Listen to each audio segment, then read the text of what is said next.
સ્વતંત્રતા દિવસને લઈને સુરતના ટેક્સટાઇલ ઉદ્યોગમાં તિરંગાના ઉત્પાદનને વેગ મળ્યો છે અને 200 થી 300 કરોડના વેપારની શક્યતા વ્યક્ત થઈ રહી છે।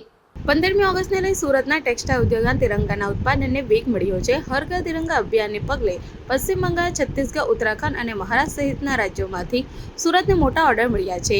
20થી વધુ મોટા ઉત્પાદકો ઉપરાંત સિલાઈ અને પ્રિન્ટિંગ યુનિટો પણ દિવસ રાત કામ કરી રહ્યા છે।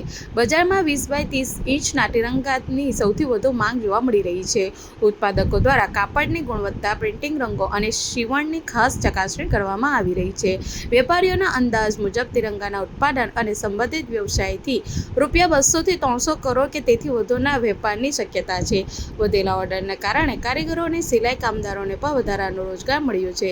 સુરતથી તૈયાર થઈ રહેલા તિરંગા દેશના વિવિધ રાજ્યોમાં મોકલવામાં આવી રહ્યા છે। બ્યુરો રિપોર્ટ, સત્ય ટીવી ન્યૂઝ, સુરત।